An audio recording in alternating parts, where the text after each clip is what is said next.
YouTube channel में एक बार फिर से आप सबों का बहुत बहुत स्वागत है। आप देख रहे हैं हिंदुस्तान की झलक। दोस्तों, आज के इस वीडियो में बताने जा रहे हैं टीसी का ऑनलाइन लाइव एग्जाम का लेटेस्ट क्वेश्चन और उनके आंसर को। तो चलिए दोस्तों, बिना देरी किए वीडियो को करते हैं फटाफट शुरू। सीएससी का ऑनलाइन लाइव एग्जाम का पहला प्रश्न है, एक सफल उद्यमी बनने के लिए क्या आवश्यक है। तो यहाँ पर दोस्तों इसका सही आंसर हो जाएगा एक नया विचार। तो पहला ऑप्शन को सेलेक्ट करके नेक्स्ट कर देना है। अगला प्रश्न, एक व्यक्ति हर महीने एक स्थिर आय चाहता है, एक प्रबंधन बनने की इच्छा रखता है, उसे कहाँ काम करना चाहिए। तो इसका सही आंसर हो जाएगा एक स्टार्टअप कंपनी में। तो पहला ऑप्शन को आपको टिक कर लेना है। उसके बाद अगला प्रश्न है, एक उद्यमी वह होता है जो इन गतिविधियों के एफईडब्ल्यू में शामिल होता है, प्रबंधन, आयोजन, नवाचार, जोखिम ग्रहण करना आदि। तो इसका सही आंसर हो जाएगा ट्रू। अगला प्रश्न है, उद्यमिता एक स्थापित फर्म से अलग नहीं है। तो यहाँ पर दोस्तों अलग है, सही आंसर हो जाएगा फॉल्स। अगला प्रश्न है, क्या उद्यमिता उन उत्पादों या सेवाओं का निर्माण करती है जो केवल कुछ ग्राहकों द्वारा उपयोग की जाती है। तो इसका सही आंसर हो जाएगा फॉल्स। आपको यहाँ पर फॉल्स पर टिक करके नेक्स्ट करना है। अगला प्रश्न है, बातचीत को उचित कार्रवाई करने के लिए दूसरों को समझाने की क्षमता के रूप में परिभाषित किया जा सकता है। तो इसका सही आंसर हो जाएगा ट्रू। आपको ट्रू पे टिक कर लेना है। अगला प्रश्न है, सफल होने के लिए उद्यमियों को डैश का होना आवश्यक है। तो इसका सही आंसर हो जाएगा धीरज। पहला ऑप्शन पे आपको टिक करना है। अगला प्रश्न है, कई बार प्रौद्योगिकी स्टार्टअप जो कि संचित हानि और मामूली बिक्री प्राप्त करते हैं, कई बार वे लायक होते हैं। तो इसका सही आंसर हो जाएगा ट्रू। आपको ट्रू पे टिक कर लेना है। अगला प्रश्न है, इनमें से कौन सफल उद्यमिता के लिए एक कारक है। तो इसका सही आंसर हो जाएगा बस एक नया विचार। दूसरा ऑप्शन पे टिक कर लेना है। अगला प्रश्न है, सफल उद्यमिता को अक्सर डैश लोगों के कौशल और श्रम की आवश्यकता होती है। तो इसका सही आंसर हो जाएगा अनेक। तीसरा ऑप्शन पे आपको टिक करके नेक्स्ट करना है। अगला प्रश्न है, संगठन उद्यमी नहीं है लेकिन लोग उद्यमी है। तो इसका सही आंसर हो जाएगा ट्रू। ट्रू पे आपको टिक कर लेना है, यही आपका सही आंसर है। अगला प्रश्न है, मूल्यांकन करते समय विचार करने के लिए क्या कारक है कि क्या एक विचार एक अवसर है या अर्थशास्त्र के संबंध में नहीं। तो इसका सही आंसर हो जाएगा बड़े बाजार का आकार और बढ़ रहा है। तो दूसरा ऑप्शन पे आपको टिक कर लेना है। अगला प्रश्न है, एक किराने की दुकान के मालिक की 3 किराने की दुकान है और उन्होंने महसूस किया कि उनके क्षेत्र में एक मेडिकल स्टोर की आवश्यकता थी। उन्होंने अपने क्षेत्र में एक मेडिकल स्टोर खोला। आपको क्या लगता है कि आगे क्या होगा। यहाँ पर इसका सही आंसर हो जाएगा चौथा ऑप्शन, ऊपर के सभी। तो चौथा ऑप्शन को आपको सेलेक्ट कर लेना है। अगला प्रश्न, एक मूल्यांकन एक अवसर है या नहीं, इसका मूल्यांकन करते समय बाजार बड़ा और बढ़ना चाहिए। तो इसका सही आंसर हो जाएगा ट्रू।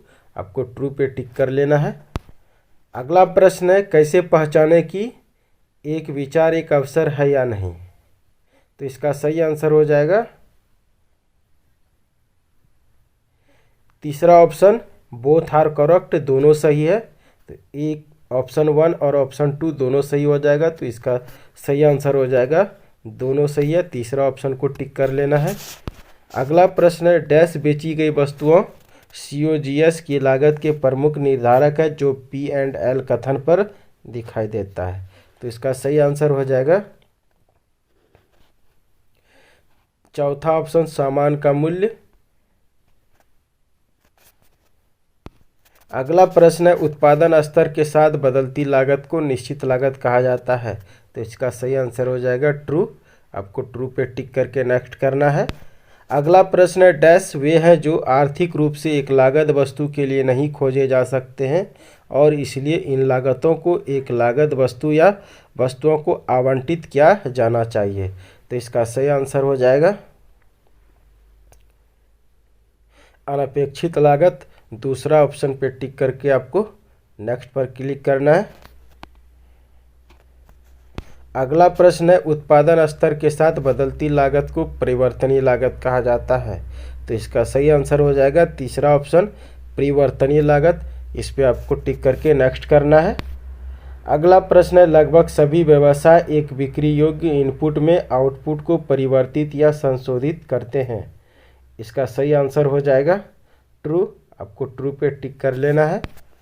अगला प्रश्न है, उद्यमी हमेशा चीज़ों को करने के नए तरीकों की तलाश में रहते हैं और वे उन्हें कैसे बेहतर बना सकते हैं, यहाँ किस विशेषता की चर्चा की जा रही है।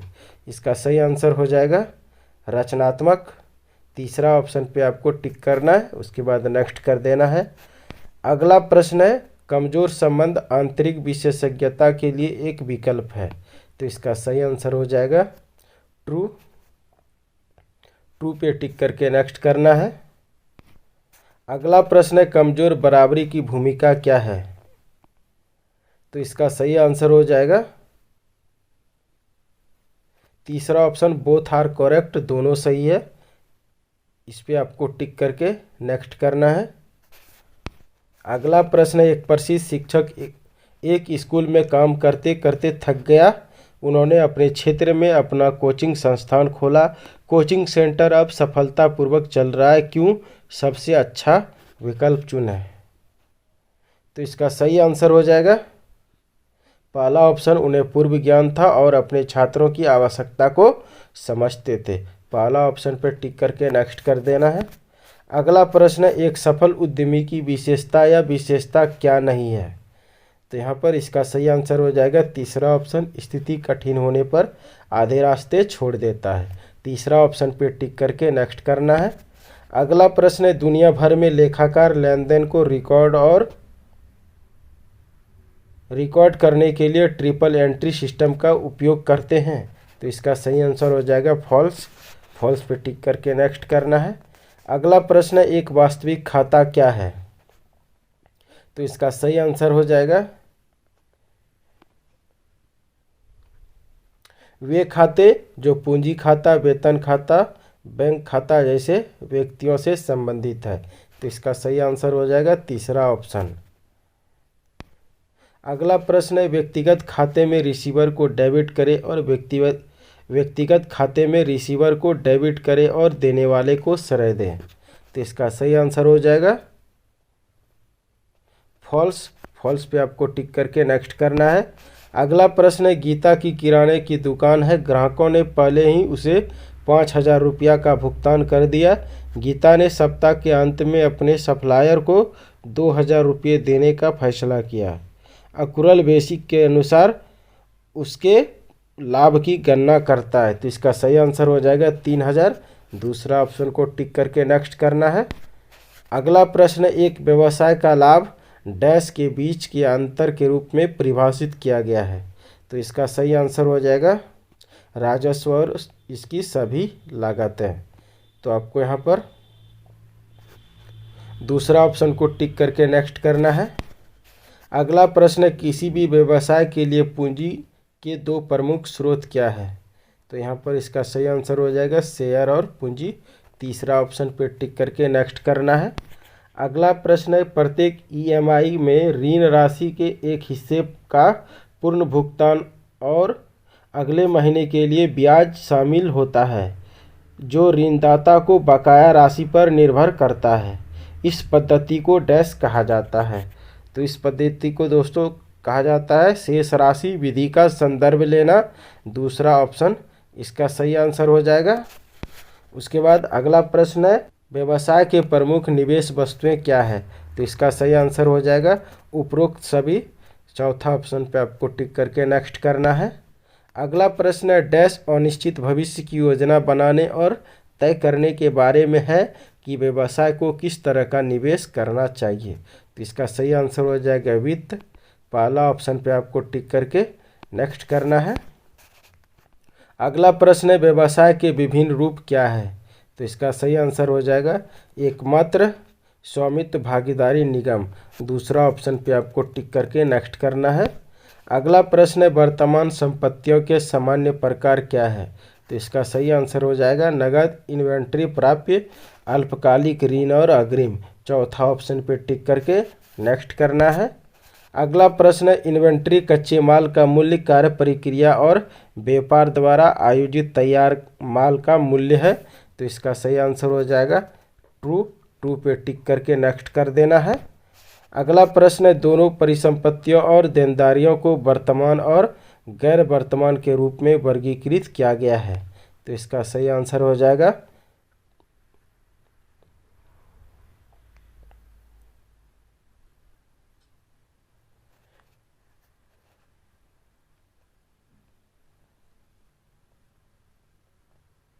इसका सही आंसर हो जाएगा ट्रू। ट्रू पे टिक करके नेक्स्ट कर देना है। अगला प्रश्न है, बैलेंस शीट दो भागों में विभाजित है। तो इसका सही आंसर हो जाएगा पहला ऑप्शन एसेट्स एंड लायबिलिटीज। इस पे आपको टिक करके नेक्स्ट कर देना है। अगला प्रश्न है, डैश शीट एक विशेष तिथि के रूप में व्यवसाय की वित्तीय स्थिति का प्रतिनिधित्व करती है, आमतौर पर एक तिमाही या वित्तीय वर्ष के अंत में।